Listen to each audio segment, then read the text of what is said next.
युग, राधे राधे। श्री हितम वंदे श्री राधा वल्लभ जयती। जय पिताजी जी की इस बार जो एकादशी आने वाली है वो विजया एकादशी है।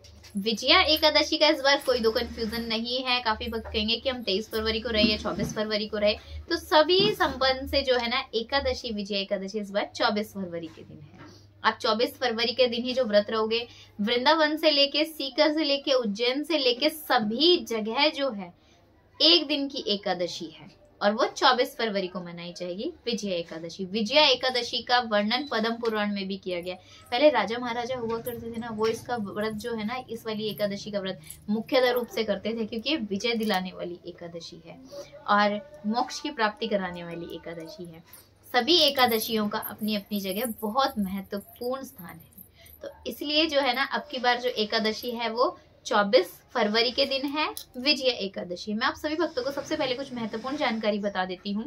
एकादशी का व्रत का नियम 10वीं तिथि से लागू हो जाता है, यानी कि 23 फरवरी को 10वीं तिथि है, तो 10वीं तिथि वाले दिन से आप जो है ना एक समय भोजन कीजिएगा।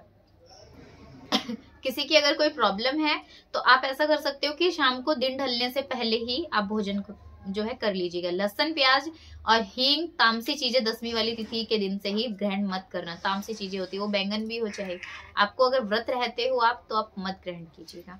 हमारे राधा वल्लभ संप्रदाय में तो व्रत नहीं रहते हैं, लेकिन ये उन भक्तों के लिए जानकारी है जो रहते हैं। तो आपको ना 10वीं तिथि से ही नियम को फॉलो करना। मैंने आपको एक बात बताती हूँ, काफी भक्त हमसे कहते हैं कि हमने 10वीं तिथि दिन वाले दिन चावल खा लिया, एकादशी तो कल की है, लेकिन 10वीं के दिन भी चावल नहीं पाना चाहिए।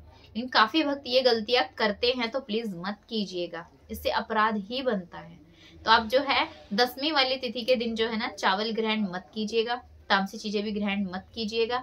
और एकादशी वाले दिन जो है ना आपको ना तो चावल खाना होता है, फलाहार रह सकते हो, और जो भी आप मतलब कि फॉलो करते हो, जैसे कि आप कहते हो कि ना हमारे हेल्थ ठीक नहीं है तो हम दूध ले सकते हैं, तो आप पा सकते हो, मेवा पा सकते हो, आपके अकॉर्डिंग है। जैसे अन्न ग्रहण नहीं करना है एकादशी वाले दिन। अगली बात ये आती है कि सागार कहा जाता है। मैंने पहले भी वीडियो में बताया था।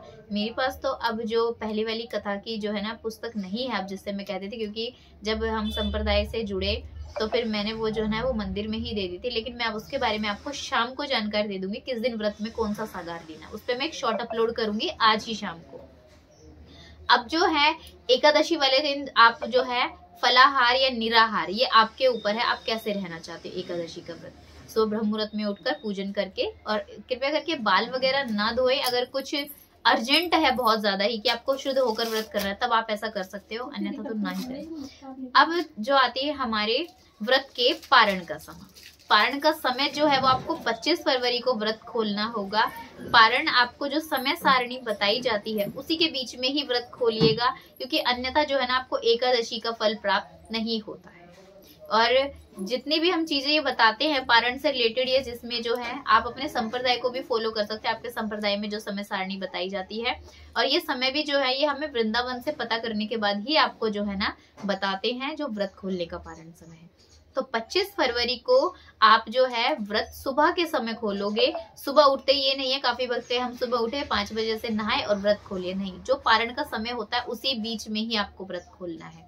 सुबह जो है ना 25 फरवरी को पारण का समय है सुबह 6:50 से लेकर सुबह के 9:08 तक। ये पारण का समय है जो आपको 25 फरवरी के दिन फॉलो करना है। तो इसी बीच ही व्रत अपना खोल लीजिएगा। काफी भक्तों को जिनको अगर प्रदोष व्रत से रिलेटेड कोई जानकारी चाहिए, कब किस दिन रहना है, तो आप हमें मैसेज कर सकते हो। आगे से हम प्रदोष व्रत से रिलेटेड जो है जानकारियां चैनल पे शेयर कर दिया करेंगे, जिन भी भक्तों को रहना होता है। सभी को राधे राधे। श्री हितम वंदे श्री राधा वल्लभ जयती। जय पिताजी की।